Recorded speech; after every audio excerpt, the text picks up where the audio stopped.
오늘 이사야 선지자를 통해서 우리에게 전달하시고자 하는 하나님의 마음은 무엇일까? 그 메시지는 무엇일까? 같이 살펴보며 은혜를 나누려고 합니다.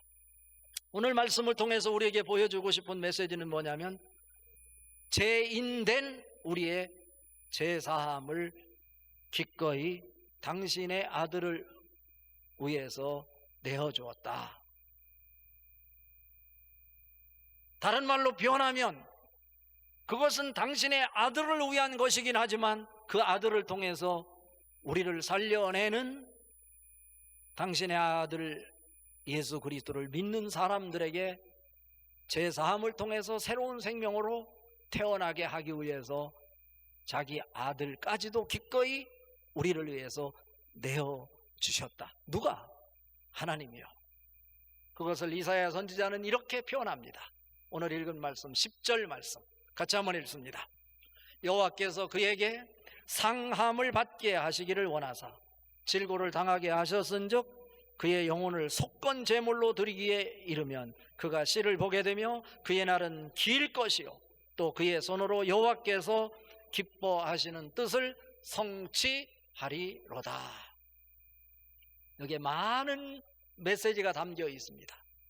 그런데 첫 번째로 우리에게 눈에 띄는 것은 뭐냐면, 하나님께서 그에게 상함을 받게 하시기를 원하셨다는 거예요. 아이를 키워보면 아이들이 어디에서 무슨 일이 일어날까봐, 다칠까봐 노심초사하는 것이 부모님들의 마음입니다. 어디에 부딪혀 상할까봐 이 팔꿈치에 보호대를 채워주기도 하고 무릎에 보호대를 채워서 내보내지만 여전히 안심이 되지 않아서 멀찌감치서 그 아이가 노는 것을 지켜보는 것이 우리 부모들의 마음입니다. 그런데 하나님께서는 독생자 예수 그리스도 하나밖에 없는 그 아들을 우리에게 생명을 주시기 위해서 그 아들이 상하는 것을 원하셨다는 거예요. 이걸 어떻게 설명할 수 있겠어요? 10절에서 계속해서 말합니다. 상하게 하심을 하나님이 원하셔서 그가 결국 질고를 당하셨다. 그런데 그것은 무엇과 같으냐면 그의 영혼을 속건 제물로 드리는 것으로 나타났고 그것을 통해서 하나님의 뜻을 성취하는 것이 되었다라고 하는 것입니다.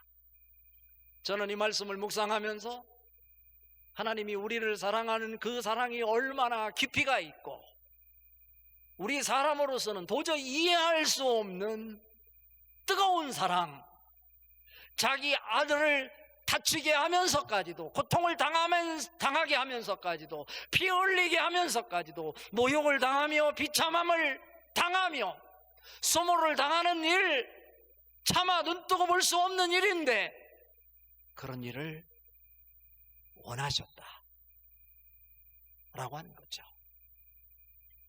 왜 그랬을까요?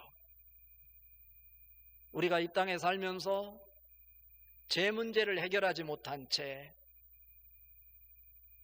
신음하고 아파하고 비틀거리는 그 모습 차마 볼 수 없었어요.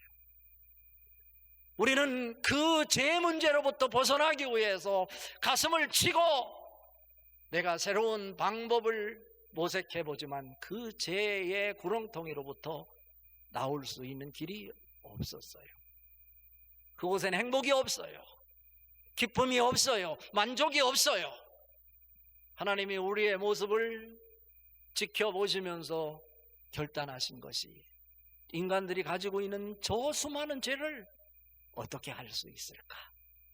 그것은 죄 없는 사람이 그 죄의 대가를 지불하고 그들의 죄를 사오는 것인데 그게 바로 십자가를 지는 길밖에 없었다라고 하는 거예요. 이것을 오늘 본문 말씀에서는 속건 제물로 드렸다 라고 표현하고 있는 것입니다. 속건제물로 드린다고 하는 것, 레위기 6장에서 소개가 되고 있고, 특히 레위기 16장 8절에서 10절까지 속건제물이 무엇인지를 소개하고 있는데, 이 속건제라고 하는 것은 한마디로 표현하면 배상물을 대가를 지불하고 그것을 보상하는 거예요. 예를 들면 하나님의 성물을 알지 못하고 잘못 만져서 죄를 졌다든지, 다른 사람에게 상처를 입혔다든지, 다른 사람에게 돈을 꾸고 갚지 않았다든지, 저당물로 무엇인가를 잡았는데 그것을 잊고 제때 돌려주지 않았을 때 하나님께서는 법으로 정해서 그것을 갚되 그것의 5분의 1을 더해서 갚으라고 했어요. 그리고 나서 순양을 잡아서 속건제물로 드리라. 그것은 무엇을 위한 거예요? 그 사람과의 관계 속에서 죄를 짐으로 인간관계가 제대로 이루어지지 않아서 그 속건제물을 드림으로 인해서 그 상대방과 화해를 하기 위한 목적이었다라고 하는 거죠. 그래서 이 속죄제로 드려지는 것, 여호와를 위하여 드린다는 얘기는 뭐냐면 회막과 그 성소와 단이 더러운 죄로 그대로 남아있으면 하나님이 임재하실 수가 없기 때문에 그 순염소를 잡아서 하나님을 위하여 제물을 드린다는 것은 회막, 성소, 단의 죄를 다 씻어서 깨끗하게 하고 정결하게 해서 하나님이 임재하도록 하는 것이다 라고 하는 거예요. 또한 순염소는 회막에 산채로 두었다가 아사셀을 위하여 드릴지니라.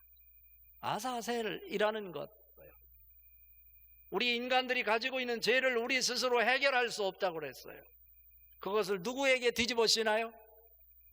우리가 스스로 해결할 수 없어서 하나님께서는 우리를 구원하시기 위해서 우리의 죄를 대신 동물들에게 전가시켜서 우리의 죄를 씻을 수 있도록 했어요. 그래서 매번 매년 그 일을 하도록 반복했어요. 그러나 이 동물을 통해서 우리 죄를 전가하는 것은 매번 반복한다는 의미에서 완전하지 않다는 거죠.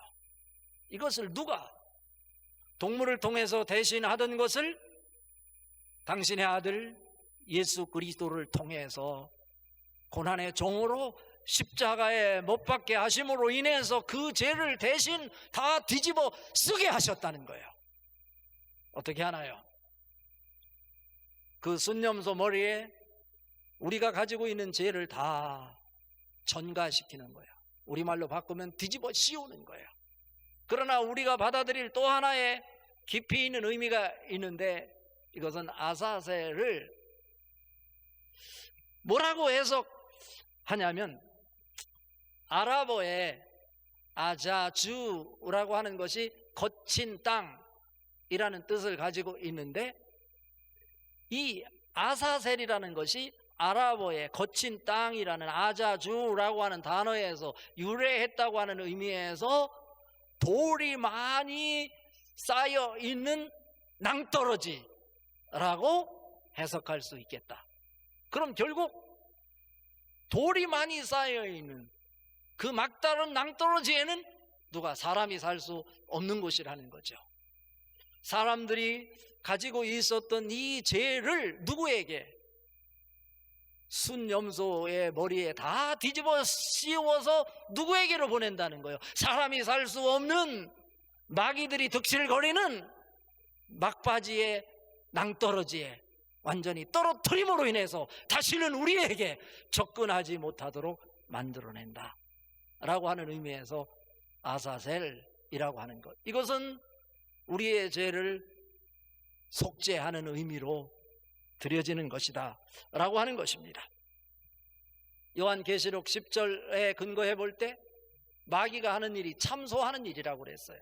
참소는 자기 동료들이 사실은 그렇지 않은데 거짓으로 자기보다 높은 위 사람에게 이 사람은 이렇다 저렇다 거짓말로 꾸면서 그 사람을 어렵게 만들기 위해서 고소하는 것, 이걸 참소라고 그러죠. 지금 아사셀로 그 낭떠러지 막다른 곳에 우리의 죄를 다 보낸다는 것은 우리 속에 있는 이런 죄성인 마귀와 같이 참소하는 속성들, 이간질하고 사람을 넘어뜨리고 하나님의 뜻을 저버리게 만드는 그런 속성들 다 어디에? 사람이 살 수 없는, 나와는 관계없는 돌들이 질비하게 쌓여있는 낭떠러지에 떨어뜨린다, 날려버린다. 여기서 막다른 낭떠러지는 십자가를 의미하는 거죠. 우리에게 수많은 나를 흔드는 것이 있지만 그것을 손수 짊어지시고 예수 그리스도께서 다 감당하시고 십자가에서 죽으셨어요. 그리고 마귀들에게 조롱도 받으셨어요. 그렇지만 그 길만이 우리의 죄를 사하는 길이었기에 예수 그리스도께서 우리 죄를 짊어지시고 십자가에 돌아가신 것입니다. 이것이 여러분에게 큰 은혜로 와닿을 수 있기를 바랍니다. 그렇다면 우리가 해야 될 일이 뭘까요? 우리가 죄사함을 받았다는 것, 죄로부터 자유함을 얻었다는 것, 내가 잘나서가 아니에요. 내가 많이 배워서가 아니고, 무엇을 많이 가져서도 아니고, 무엇을 많이 해서도 아니고, 이것은 전적인 하나님의 섭리 속에 예수 그리스도의 공로로 죄사함을 받았고, 죄사함을 받은 자리에서 천국의 기쁨을 함께 누리게 되었다라고 하는 것입니다. 그러면서 예수 그리스도를 구주로 믿는 사람은 항상 기쁨이 있어야 돼요. 혹시 여러분 한번 살펴보세요. 내가 교회 와서 예배하면서 사람을 대하면서 나에게 웃음이 있는지 기쁨이 있는지, 왜 저 사람은 직분자이면서 교회에 와서 인상을 찌푸리고 사는지, 왜 늘 우울한지, 그 사람에겐 십자가의 그 역사하심이 생명으로 나타나지 않고 있는 거죠. 그런 의미에서 여러분 속에 늘 예수 그리스도가 여러분 죄를 아무 공로 없이 내가 한 것 없는데 그분이 다 짊어지셨다면 우리는 자유함을 얻은 거고 하나님의 사랑을 직접 느끼는 것이고, 그렇다면 우리에게 기쁨이 넘쳐나야 하지 않을까요? 요한복음 3장 16절에 보면 하나님이 세상을 이처럼 사랑하사 독생자를 주셨으니 이는 그를 믿는 자마다 멸망하지 않고 영생을 얻게 하려 하심이라 말씀하셨어요. 베드로전서 2장 24절 25절에 보면 친히 나무에 달려 그 몸으로 우리 죄를 담당하셨으니 이는 우리로 죄에 대하여 죽고 의에 대하여 살게 하려 하심이라. 그가 채찍에 맞음으로 너희가 나음을 얻었나니. 너희가 전에는 양과 같이 길을 잃었더니 이제는 너희 영혼의 목자와 감독 되신 이에게 돌아왔느니라. 전에는 예수 그리스도가 없어서 십자가 능력이 없어서 내 방식대로 죄를 품고 살았는데 이제 십자가를 바라보는 순간 죄사함의 단어를 발견하고 영혼의 목자와 감독 되신 이에게 돌아왔으니 여러분들에게는 기쁨이 넘쳐나야 될 줄로 믿습니다. 자, 오늘 읽은 말씀 11절 말씀 같이 한번 읽어봅니다. 그가 자기 영혼에 수고한 것을 보고 만족하게 여길 것이라. 나의 의로운 종이 자기 지식으로 많은 사람을 의롭게 하며 또 그들의 죄악을 친히 담당하리로다.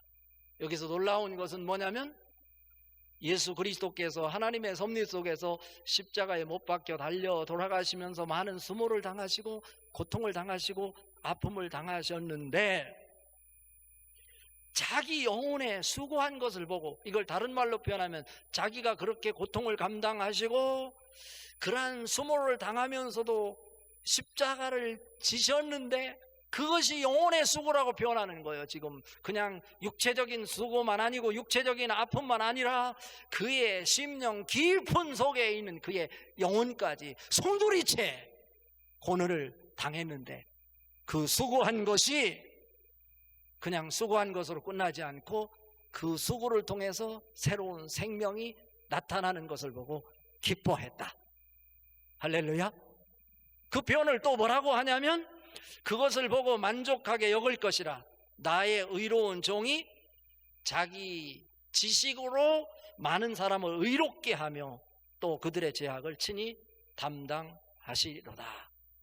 하나님께서 예수님이 십자가에 지셨지만 세상 사람들은 그가 죄를 짊어지고 죄인으로 죽었다고 말하지만 하나님은 예수 그리스도는 죄를 진 것이 아니라 죄가 하나도 없는 의로운 사람이다.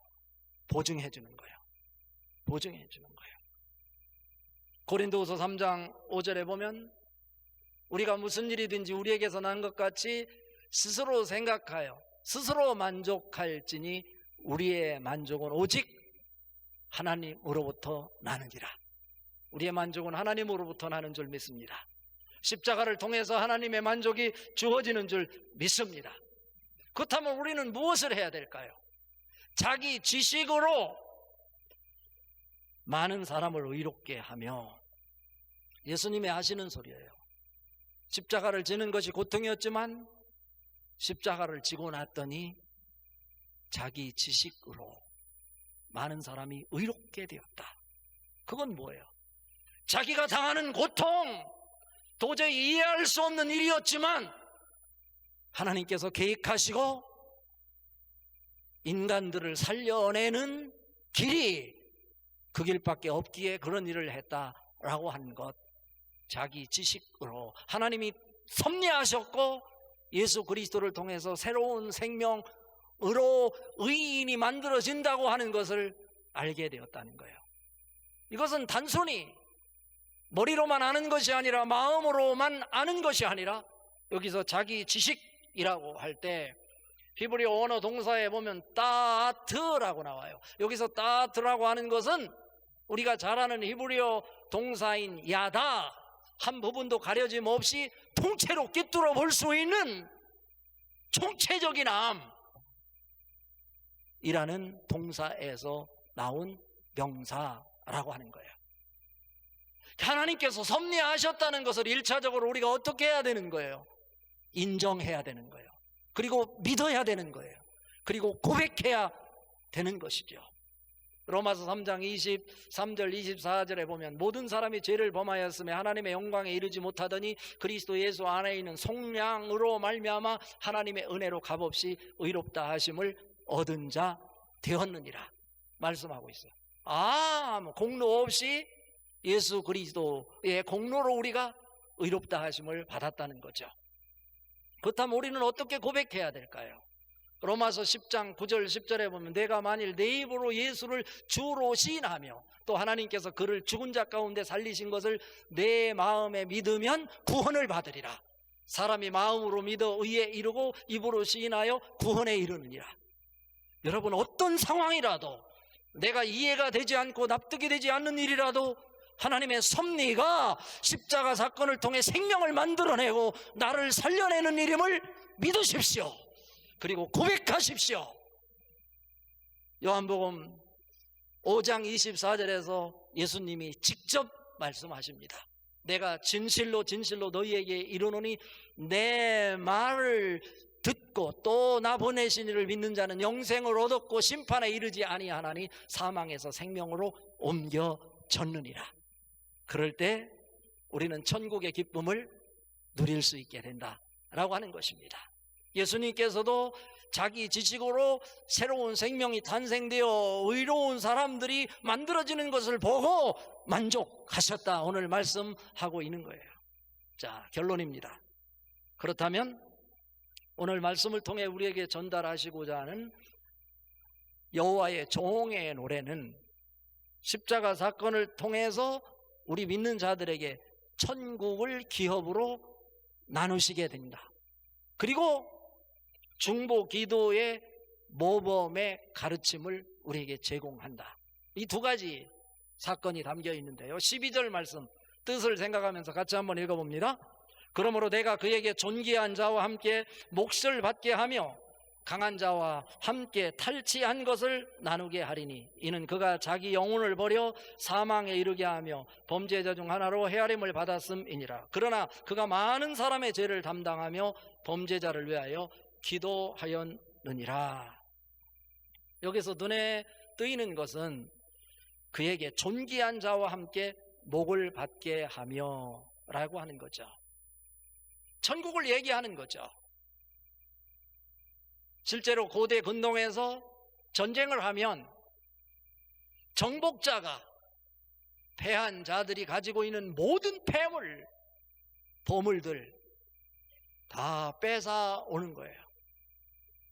그때 장수들이 그 전쟁에 함께 참여하여 승리를 가져오는데 기여한 사람들과 함께 그 탈취물을 나누게 됩니다.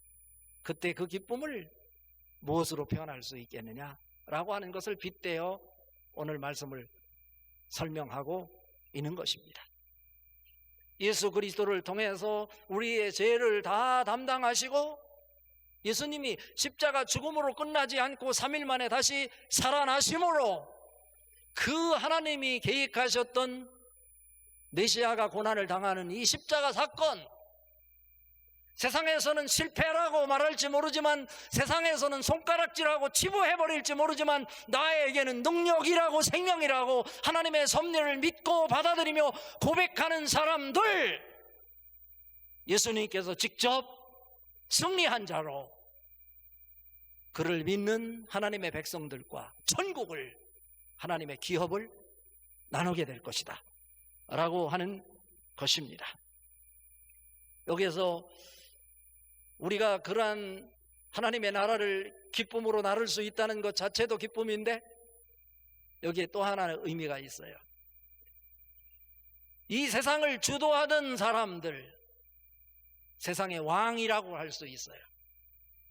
그런데 여기에서 할렉샬랄이라고 하는데, 탈취한 것을 함께 나누리라 할 때 또 하나의 의미가, 하나님의 나라를 하나님의 백성들과 함께 탈취물을 나누듯이 천국을 소유하여 나누어 기쁨을 나눈다라고 하는 것은 일반적인 해석이고, 또 하나의 해석이 지금까지 이 세상을 통치해왔던 세상의 임금들, 통치자들을 탈취물로 고난을 받으신 메시아가 얻게 될 것이다 라고 하는 거예요. 결국 이 여호와의 종의 노래를 통해서 우리에게 보여주고 싶은 메시지는, 예수 그리스도가 십자가를 통해서 고난을 당하고 수모를 당하지만 그것으로 끝나는 것이 아니라 결국 승리함으로 하나님의 높은 보좌에 승기하게 될 것이다 라고 하는 것입니다. 예수님은 살아나셨습니다. 그리고 하나님 우편에 앉아 계십니다. 그리고 우리를 향해서 오늘 또 중보기도 하고 계십니다. 그리고 하나님 나라를 혼자 확보하고 혼자만 누리는 것이 아니라 하나님의 섭리를 믿고 예수 그리스도를 구주로 받아들이는 사람과 함께 기업을 나누겠다 말씀하십니다. 내가 고통이 있어도 아픔이 있어도 천국을 주님이 확보하시고 우리와 함께 나누겠다고 하니 그 기쁨 어떻게 감당하시겠습니까? 십자가가 죽음이고 아픔이지만 그가 죽음으로 우리 죄사함을 만들어내고 우리에게 기쁨을 만들어내고 천국을 공유할 수 있도록 했다면, 우리도 그런 은혜만 받는 자가 아니라 세상을 살아가면서 생명을 살리는 일이라면, 하나님이 기뻐하시는 일이라면, 이웃의 행복과 유익을 위한 일이라면 내가 그 일을 감당하면서 내가 죽어야 하지 않을까요? 죽어야 산다고요. 내가 그리스도와 함께 십자가에 못 박혔나니 그런즉 이제는 내가 사는 것이 아니요 오직 내 안에 그리스도께서 사시는 것이라. 내가 육체 가운데 사는 것은 나를 사랑하사 나를 위하여 자기 몸을 버리신 하나님의 아들을 믿는 믿음 안에서 사는 것이냐. 갈라디아서 2장 20절 말씀이 여러분에게 십자가의 죽음을 통한 생명의 능력으로 작동될 수 있기를 주님의 이름으로 축복합니다.